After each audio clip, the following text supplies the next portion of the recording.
আসসালামু আলাইকুম রহমতুল্লাহ। প্রিয় বন্ধুগণ, আগামী সরকার যদি দেশের জনগণের সরকার হয়, ইসলামিক সরকার গঠন করে, তাহলে বাংলাদেশের ইসলামিক সরকারের গুরুত্বপূর্ণ কয়েকটি পদক্ষেপ গ্রহণ করতে হবে। ভারতের চোখে চোখ রেখে কথা বলতে গেলে নিজেদের অর্থনৈতিক শক্তি, নিজেদের সামরিক শক্তি এবং দেশের জনগণকে ঐক্যবদ্ধ রাখা, তার বিকল্প নেই। এই তিনটি কাজ করতে হবে। বাংলাদেশের অর্থনীতি থাকলেই হবে না, তার পাশাপাশি আমাদের খাদ্য নিরাপত্তা নিশ্চিত করতে হবে। আমাদের খাদ্য নিরাপত্তা নিশ্চিত করতে গেলে আমাদের বাংলাদেশের যে কাজগুলো করতে হবে, ইসলামিক সরকারের সে ১ নম্বর কাজ হবে বাংলাদেশে কর্মসংস্থান করা। কর্মসংস্থান যে সমস্ত খাতে কর্মসংস্থান করবে, সেটা বাংলাদেশের জন্য আগামীতে অর্থনীতির পাহাড় বয়ে আনবে, যা অর্থনীতির প্রাচুর্য গড়ে উঠবে। সেজন্য বাংলাদেশ সরকারকে ইসলামিক সরকারের সেই সমস্ত পদক্ষেপ গ্রহণ করতে হবে এবং সে বিষয়ে ধারাবাহিক পরিকল্পনা অনুযায়ী সেই ফর্মুলা এবং পরামর্শ অবশ্যই ইনশাআল্লাহ আমরা দেব। সে পদক্ষেপে তার কিছু উদ্ধৃতি দিচ্ছি। ইসলামী সরকার গঠন করার সাথে সাথে আমাদের কৃষিখাতকে স্বনির্ভর করে গড়ে তুলতে হবে। ভারতের চোখে চোখ রেখে কথা বলতে গেলে বাংলাদেশের সীমান্তে ১ নম্বরে বেড়িবাঁধ নির্মাণ করতে হবে। বাংলাদেশ সীমান্তে বেড়িবাঁধ নির্মাণ করতে হবে। প্রত্যেকটি নদীর মুখে চুইচগেট সিস্টেম ব্যবস্থা চালু করতে হবে, যেন বর্ষার সময় আসার সাথে সাথে সমস্ত চুইচগেট বন্ধ করে দিতে হবে, যেন বর্ষাকালে ১ ফোঁটা পানিও বাংলাদেশের ভিতরে প্রবেশ করতে না পারে। তাহলে বাংলাদেশের কৃষিখাতকে স্বনির্ভর করে গড়ে তোলা সম্ভব এবং বন্যা জিরো টলারেন্সে নিয়ে যাওয়া সম্ভব।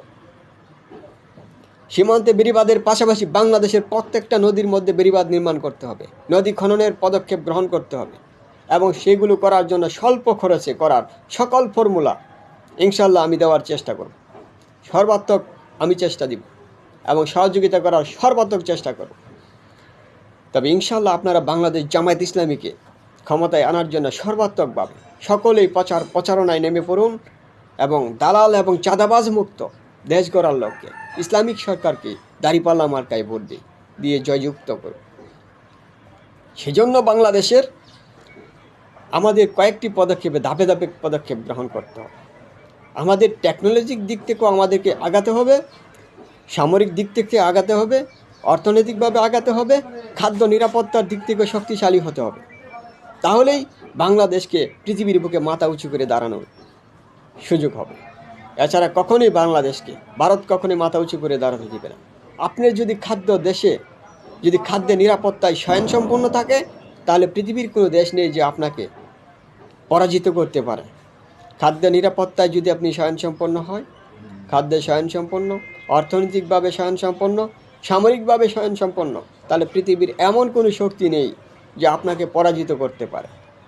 আর সেজন্যই বাংলাদেশের প্রথম কাজই হবে ইসলামী সরকারের কৃষিখাতকে স্বনির্ভর করে গড়ে তোলার জন্য এবং বাংলাদেশকে সম্পূর্ণ বন্যা মুক্ত করার জন্য। বাংলাদেশকে যদি বন্যা জিরো টলারেন্সে নিতে হয়, বাংলাদেশের সীমান্তে বেড়িবাঁধ নির্মাণ করতে হবে। ১ নম্বরে বাংলাদেশ সীমান্তে বেড়িবাঁধ নির্মাণ করতে হবে এবং প্রত্যেকটি নদীর দুপারে বেড়িবাঁধ নির্মাণ করতে হবে এবং প্রত্যেকটা নদীকে খনন করতে হবে এবং নদীর বেড়িবাঁধের ভিতরে পানির হাউজদের নির্মাণ করতে হবে, যেন ভারত থেকে পানি না আসলেও যেন আমাদের বর্ষাকালে যে পানি আমরা ধরে রাখবো, সে পানি দিয়ে শুকনো মৌসুমে সেচের কাজ চলে, কোনো বিদ্যুৎ ব্যবহার করার প্রয়োজন হয় না। সে পদক্ষেপ আমাদের গ্রহণ করতে হবে এবং সেই সকল ফর্মুলা আমার কাছে রয়েছে, আমি সেই ফর্মুলা দেব ইনশাল্লাহ। সেজন্য বাংলাদেশকে ভারতের আধিপত্য থেকে বেরিয়ে আসতে হবে এবং পৃথিবীর বুকে মাথা উঁচু করে দাঁড়াবার সেই শক্তি খুঁজে পেতে হবে। আমাদের 10টি খাতে 10টি ব্যাটালিয়ন আমাদের নিয়োগ দিতে হবে এবং তারা একদিকে হবে সামরিক শক্তির দিক থেকে শক্তিশালী, আরেক দিকে হবে অর্থনৈতিকভাবে শক্তিশালী, আরেক দিক থেকে হবে তারা দেশের কর্মী, একদিকে হবে কর্মসংস্থান।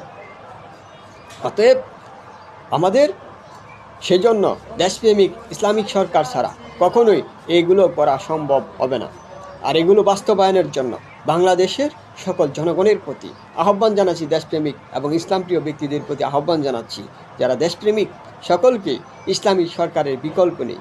সেজন্য জামায়াত ইসলামীর পক্ষে সকলেই ঐক্যবদ্ধ হয়ে আগামী জাতীয় নির্বাচনে বিজয়ী লক্ষ্যে সকলেই ঐক্যবদ্ধ হন এবং ইসলামের পক্ষে প্রচারণা চালিয়ে যান। বাংলাদেশ জিন্দাবাদ, ইসলামী সরকার হোক জিন্দাবাদ।